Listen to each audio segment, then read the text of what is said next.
Une banale histoire.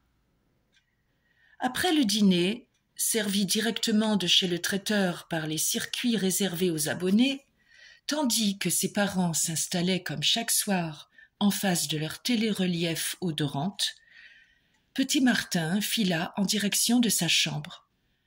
La télé évoquait le fond des océans. La salle de séjour devenait trouble, semblait se remplir d'eau salée. L'air sentait l'odeur iodée des algues. Dans le couloir, petit Martin se mit à courir.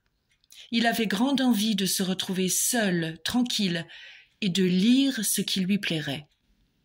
Il passa le plus rapidement possible dans son réduit laveur automatique. Un simple geste et déjà un jet de gaz, inoffensif, décomposait ses vêtements qui tombaient à terre en fine poussière. Une habitude récente.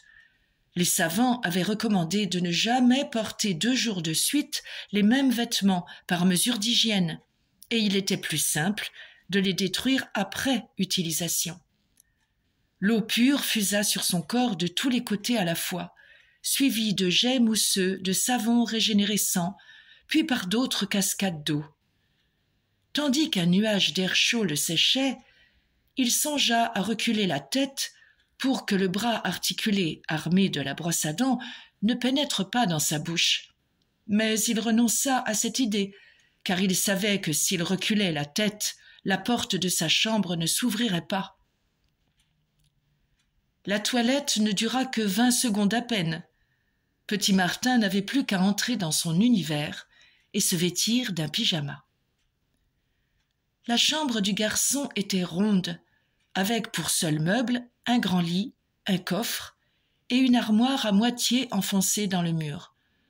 Dans cette armoire aboutissait le circuit des grands magasins, chargé d'assurer l'approvisionnement en chaussures, pantalons, chemises, pullover. Petit Martin ouvrit le coffre, hésita un instant devant les 3 livres qu'il contenait.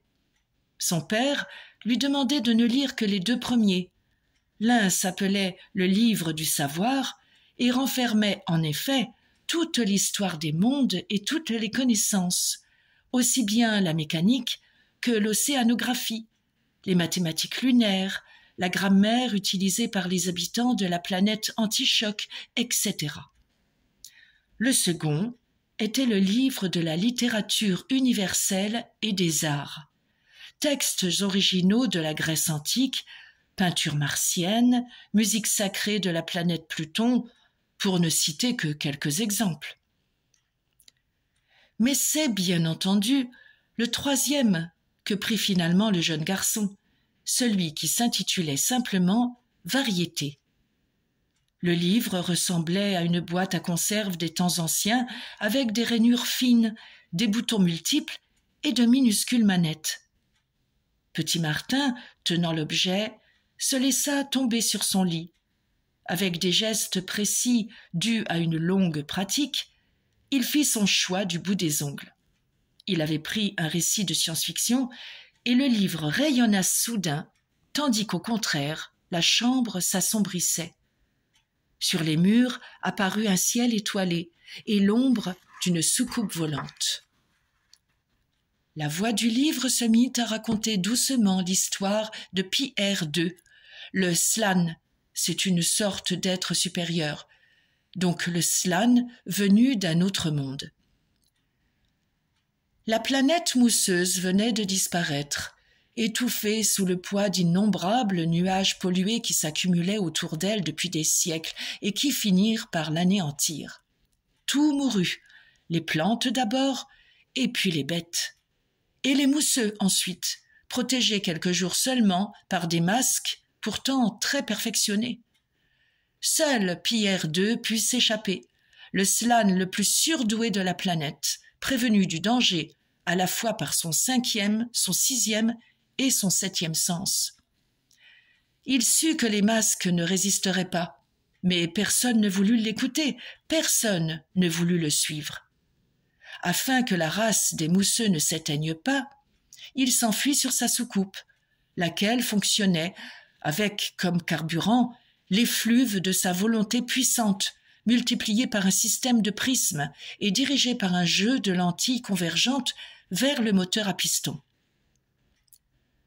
La soucoupe dut échapper aux gruels guetteurs ennemis de la planète farouche qui veillaient jour et nuit sur leurs fusées argentées. Les rayons de mort pleuvaient de toutes parts, mais Pierre II parvint à les neutraliser grâce au bouclier protecteur spécial de son engin. Les rayons de mort frappaient le bouclier et rebondissaient dessus comme sur un mur. Il en résulta d'ailleurs, compte tenu de l'axe de tir de certaines fusées, que des rayons s'enfurent dans l'espace frapper la planète chatouilleuse dont les habitants prirent fort mal la chose. Tandis que, grâce à la concentration accrue de sa volonté, Pierre II fuyait dans son engin à une vitesse accélérée.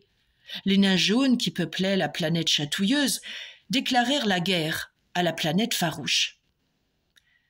Cette dernière fut détruite de fond en comble en 3 minutes et demie. Seuls 2 de ses habitants purent survivre, des êtres informes, transparents, pareils à de la gélatine, et qui jurèrent de se venger du mousseux. « Nous le suivrons partout où il ira. Il n'échappera pas à la mort horrible qu'il mérite, » promit le premier farouche. « Tu as bien parlé, » approuva son compagnon.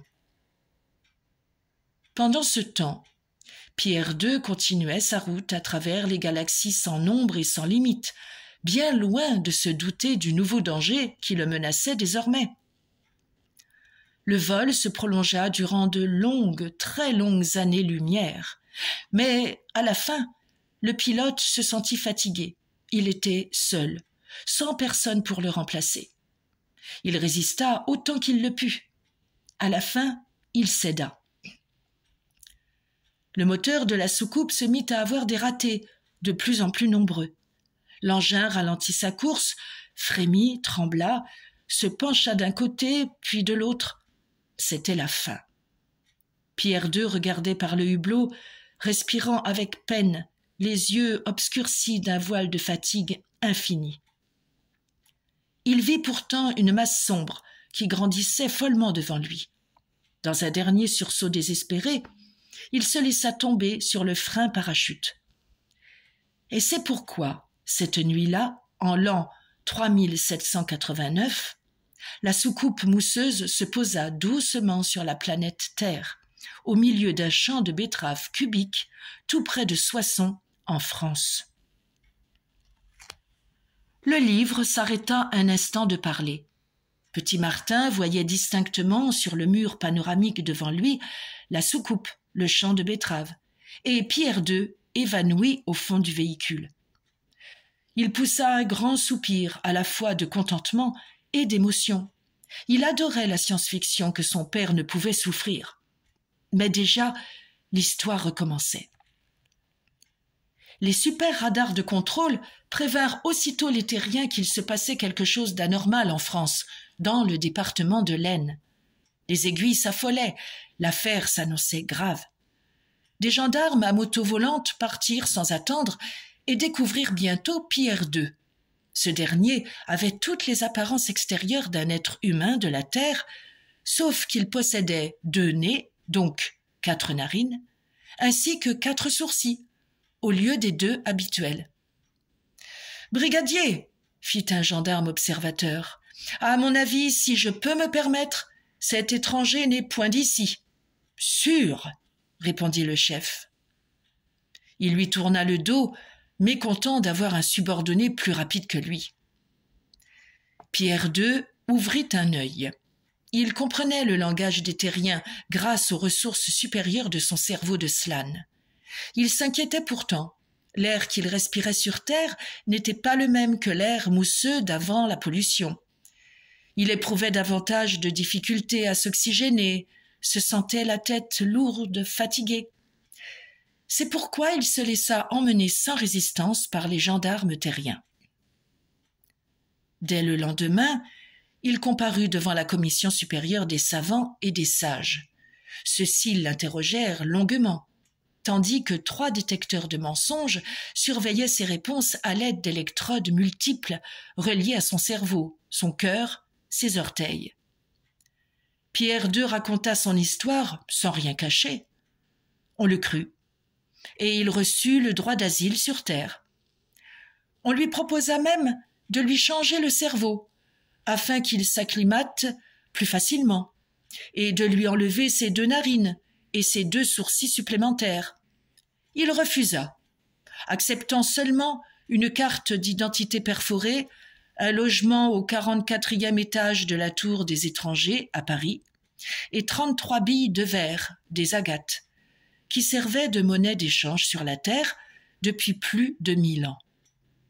Cette somme confortable lui donnerait le temps d'apprendre quelques langues terriennes, son cerveau de slane se trouvant décidément amoindri, et de se trouver une situation adéquate. Mais les visqueux de la planète farouche n'avaient point perdu la trace de leur ennemi, pourtant bien involontaire. Ils atterrirent eux aussi avec un grand floc, qui troubla les radars de service et les empêcha de réagir. Grâce à leurs oreilles traînantes ultrasensibles, ils ne tardèrent pas à repérer Pierre II et se rendirent immédiatement à la Tour des Étrangers, passant pour entrer là par les trous des serrures des portes qui, en ce temps, existaient encore.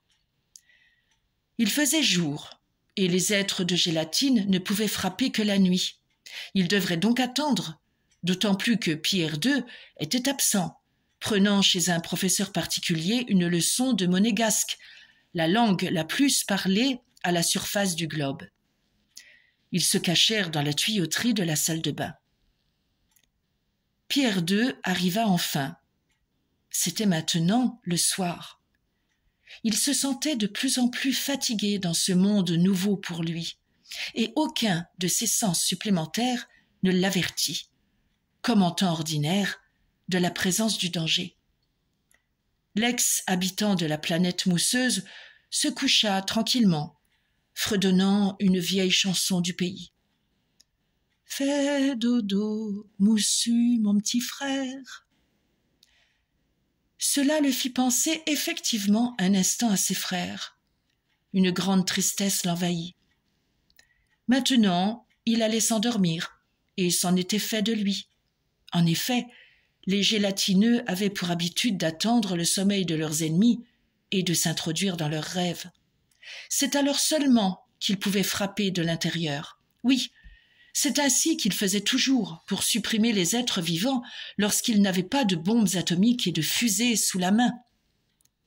Face à face, ils s'avéraient inoffensifs, malgré leur laideur et leur taille changeante. Heureusement, le premier gélatineux était impatient de nature. Il sortit un peu trop tôt de son tuyau. Pierre II entendit « floc » et ouvrit les yeux. Les gélatineux apparurent. Il frémit, se dressa à moitié sur son lit. « Que voulez-vous » demanda-t-il. « Ta vie » répondit un des 2 derniers habitants de la planète farouche. « Et quoi encore » Pierre II se dressa tout à fait, prêt à la défense et à l'attaque. Hélas, 3 fois hélas. La grande fatigue de la traversée intergalaxique se faisait sentir de plus belle, sans parler de l'air terrestre qui lui réussissait mal, comme on le sait. Essayant de surmonter sa défaillance, il tenta pourtant son truc habituel. Concentration cérébrale intense, puis frémissement de ses 4 narines, suivi du haussement de ses 4 sourcils. Généralement, l'ennemi disparaissait aussitôt, foudroyé, anéanti par l'éclair de la volonté surpuissante. Cette fois-ci, la mimique fit seulement ricaner les gélatineux. Pierre II avait bien perdu son pouvoir extraordinaire. Ses cheveux se dressèrent sur sa tête. Pour la première fois de ses 300 années de vie, il avait peur, vraiment peur. Ah, s'il avait réfléchi avant de quitter sa planète, il aurait emporté l'arme secrète de son peuple, le condensateur transcendant, qui pouvait en un instant transformer les mousseux en poudre invisible, impalpable, infiniment microscopique, indécelable, intemporelle. Mais on ne saurait penser à tout. Alors, il essaya de bluffer. « Vous ne pouvez rien contre moi, dit-il. Je suis éveillé. « Nous le savons, » répliqua le premier gélatineux. Un sourire élargit sa face, en ce moment de forme lunaire, translucide et boursouflée. « Mais nous avons le temps, » murmura doucement le second. « Tu finiras bien par t'endormir, et alors… » Le rire cruel des êtres immondes de la planète farouche résonna lugubrement aux oreilles de Pierre II, affolé. Que faire? Comment s'échapper? Ou bien récupérer, même pour un seul instant, sa puissance passée? Impossible! Les visqueux barraient le chemin de la porte et il n'y avait aucune fenêtre à la tour des étrangers. Une lubie d'architecte. Le mousseux banda ses muscles, tout son esprit tendu. Rien. Maintenant, les gélatineux commençaient à souffler par leur bouche flasque un gaz soporifique, mélange d'éther et de chloroforme. Haletant sur son lit, petit Martin attendait avidement la suite, mais crac! La porte s'ouvrit, le livre se referma, si l'on peut dire. Les images disparurent du mur panoramique. « Eh bien, » fit monsieur Martin, « tu ne dors pas encore ? » J'allais me coucher tout de suite, papa. » M'on dit cela. Mais demain, qui sera fatigué pour sa demi-heure d'école hebdomadaire ? Mais non, je t'assure. Madame Martin s'était glissée dans la chambre à la suite de son mari. Elle dit, apaisante, « Bon, il va dormir maintenant. Viens nous embrasser et on te laisse. » Mais Martin père leva la main, le visage soudain sévère. « Un instant, je veux voir ce qu'il lisait. Variété, j'en étais sûre, et de la science-fiction, je parie. Papa, Georges, tu ne peux donc pas avoir des lectures sérieuses à la place de ces niaiseries. Tu vas juger toi-même, Annette. Regardons le résumé. Tu verras si je me trompe. » Georges Martin appuya son ongle dans la rainure correspondante. Un coin de mur fit écran, et en quelques secondes s'y déroulèrent les principales séquences de l'histoire de Pierre II que petit Martin venait de vivre. « Je ne me trompais pas !» cria le père en colère. « N'importe quoi, des inventions ridicules, des non-sens scientifiques. Je ne peux pas supporter que mon propre fils avale des choses pareilles. Ne t'énerve pas, Georges. Tu sais bien que tu ne dois pas t'énerver. » Petit Martin se faisait tout petit dans son coin, mais son père haussait encore le ton, s'excitant à ses propres paroles. « Je t'en donnerai, moi, des planètes mousseuses, des gélatineux et des condensateurs transcendants. Mais enfin, petit, comment peux-tu croire cela? Par exemple, des condensateurs transcendants, c'est ridicule. Tu n'as donc jamais entendu parler de nos machines à remonter le temps. Tu sais bien que si un ennemi nous attaquait vraiment, nous lui échapperions en faisant un bond de 10 000 ans dans le futur ou dans la préhistoire, et non pas en nous transformant en microbes. Voyons. Je sais, papa. Alors, pourquoi lire et croire des sornettes qui te troublent l'esprit? Je te les ai défendues pourtant. Georges, calme-toi. Non, cet enfant sera puni. Dimanche prochain, il ne nous accompagnera pas sur Pluton, aux élevages de dinosaures de tante Marguerite. Papa, tu m'avais promis, tant pis pour toi. Petit Martin se mit à pleurer avec force, et madame Martin entraîna son mari. Elle était inquiète pour sa santé depuis quelques jours déjà. Il se mettait souvent en colère, tremblait, criait à la moindre contrariété. Martin père se laissa tomber sur un fauteuil de la salle de séjour. « Ce garçon me tuera, dit-il. N'y pense plus, Georges. Le petit apprend bien en classe, tu le sais. Allons, encore une fois, calme-toi. Veux-tu boire quelque chose ?» Monsieur Martin ne répondit pas. Il haletait tout à coup. Ses yeux semblaient vouloir lui sortir de la tête. Une sorte de râle montait de sa gorge. « Il se trouve mal », gémit sa femme en pâlissant. Elle bondit vers l'appareil secours, abaissa la manette. Elle eut à peine le temps de revenir vers son mari, de l'allonger, de desserrer sa cravate, que déjà l'hélicoptère de la Croix-Rouge foncée atterrissait sur le toit de l'immeuble, tandis que sur l'écran de la télé-relief odorante apparaissait la carte de santé de Georges Martin, date de naissance, caractéristiques, accidents de son existence. On sonna à la porte et le docteur entra. Un petit chauve barbu, suivi par ses aides qui s'empressèrent aussitôt de brancher une série d'appareils, stimulateurs divers, transfuseurs, générateurs électriques. « Voyons ce malade, » dit le docteur. Il examina Georges Martin avec soin. Madame Martin racontait ce qui s'était passé. Petit Martin, lui, alerté par le bruit, se tenait près de la porte, tête basse, en reniflant. Les aides du docteur attendaient les ordres. « Il se fâche tout le temps, » répéta Madame Martin, désolée. Après quelques soins rapides, le docteur se redressa, referma sa trousse. Déjà, Georges Martin respirait d'une façon plus tranquille. « Ce ne sera rien, » dit le médecin. « Mais tâchez qu'il s'énerve le moins possible à l'avenir. Il a des connexions qui résistent mal. On pourrait les lui changer, d'accord, mais on aura beau faire. Que voulez-vous, madame? Votre mari n'est tout de même qu'un robot. » Bertrand Sollet.